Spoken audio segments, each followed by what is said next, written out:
Talk a little bit about those first few years, what you can remember. It was like fun out the gates. I think that's what I remember is the boys had been playing piano, classical piano, and we homeschooled the boys. So their curriculum, we had a lot of control over their curriculum and daily routine and so forth. And so we made music a part of, it wasn't something that we did after school. It was a part of the curriculum. We did it during the day. So they kind of had to do it, and they had a good attitude about it, but they didn't love it. And then like, it wasn't a lesson or two in that they were enjoying fiddle like dramatically more. And it was, the conversation became, can we stop playing piano and just do fiddle, you know? Well, it's funny because I was really super into old time music at the time, and I was learning how to play banjo. And so I was like, can we learn some old time tunes? And you got a book out, and we started learning old time tunes kind of out the gate. So they were playing tunes right away. But it wasn't very long before we were playing all kinds of genres and reaching out. What makes your experience, do you think, different? Because a few things come to mind. One, it has to be routine. It has to be routine. It can't be the sort of thing that you do different every day and now and again when you feel like it. Doesn't happen. Kids, humans, just do better with routine. And for us, we were able to just integrate it into part of our day, like part of our math and then music and then whatever came next. And it was the same every day. So the kids knew it was coming, and so there wasn't a battle. It was just part of the process. That comes to mind. Another thing that comes to mind is that while we spent a portion of the allotted practice time on whatever you had assigned, specific skills or whatever, we played together a lot. And I would pick tunes, or the boys would pick tunes. Like, we'd go, hey, can we make this work with two fiddles and a guitar?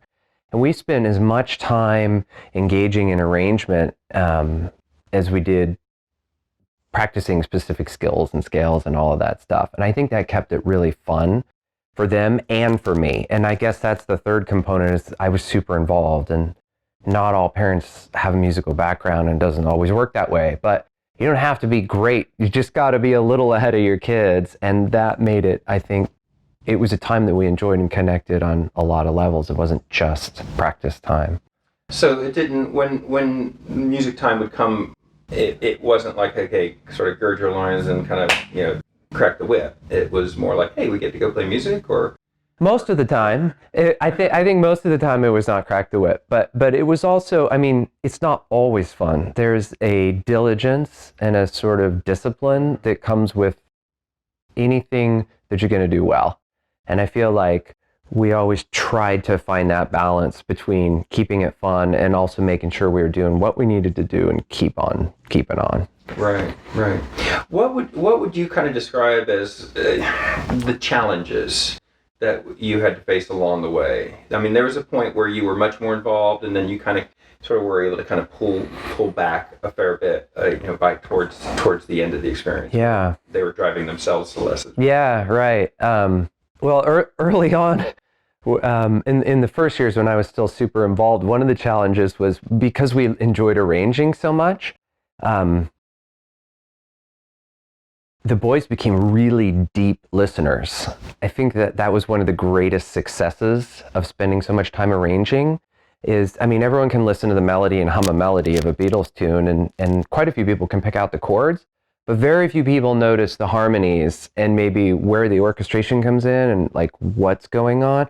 They would, and they would pick those bits out, and we would try to put them together, and then we would play it live, and sometimes things fell flat. Like, we thought things would kill, and like the crowd was like, cute kids, And other times we do things that we hadn't thought a lot about, and people were like routinely get super engaged and excited about it. And so we started to get good at like trying to figure out what are those things that people are going to respond to. So back to your question, the tension would come to those arranging sessions as the boys got more skilled and older. It was like, who's calling the shots here, Right. And I had to like learn to step back and let them start to make those calls, and that was a process. And then as they got older, Keaton went to Sierra Fiddle Camp on his own. That transformed fiddle for him. It broadened his horizons, but more importantly, it went from being something that we did as a family or just was part of the curriculum or however he construed it, I'm not sure, to this is a part of how I define myself. This is a thing that I do and I enjoy. And that transition was huge. And I think that then the next year, Ben and I went as well, but I tried to stay away from them almost the whole time at camp and really let them have their own experience and so forth. That was a huge catalyst for that transition, because after that happened, I stepped way back. They had a different vision. They were coming into their own vision of where they wanted to go and how they wanted that to happen. And then that was about the same time they could drive and everything else. So it was a natural growth on their own. What are the takeaways from this kind of experience that you gave them? Well, probably one, they know that they can teach themselves. I would say any instrument they wanted to learn, but more probably just about anything that they wanted to learn, that they can do it. They know that. They know what it is to be really good at something, not just to flirt with it, but to have committed to it for a long time, to become capable. And I think that that's something that can be rare these days. Because once you've experienced that, then you know what that is and what it took you to get there, and you know that you can do that in something else if you decide to. I feel like they are really well listened. So even if they never played another musical instrument, like their taste and their breadth of what they listen to and what they get out of what they listen to and how they can dialogue with others about what they're hearing it's phenomenal. Like they've passed me a long time ago. It's really great when they come to me and they're like, Dad, you got to listen to this and like especially check out the bass line. Like 2 minutes in, it's sick. Like I think that's a takeaway from all those years of playing and doing it together. What do you imagine it'll look like, say, 20 years from now? Do you think they'll still be playing?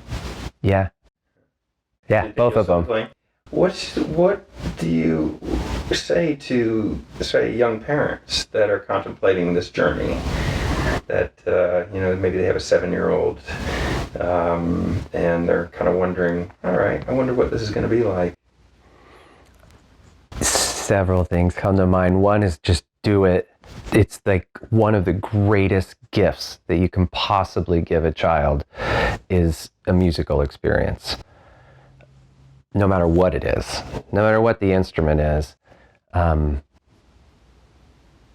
you almost can't get that experience later. There's something about the human mind and how it works when we're young. Introduce kids to music. Do it. Second of all, be as involved as you can.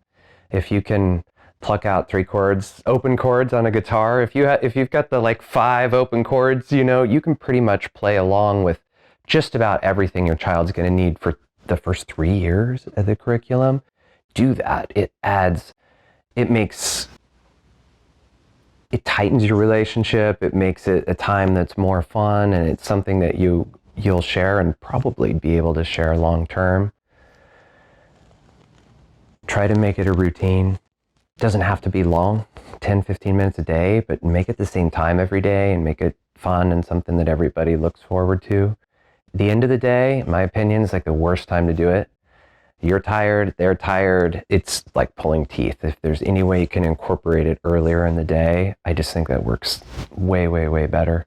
To the extent that it's possible, like if you have other friends or families of friends, have them all playing music, ideally even the same instrument, kind of with the same teacher, because that peer component, it's huge in how much they enjoy it and in keeping it motivating and contextual. Like there's a reason to do it. Like why am I doing this? Well, I don't know, but all my friends do it, so that's cool. Because for a long time, that's satisfactory to keep you going.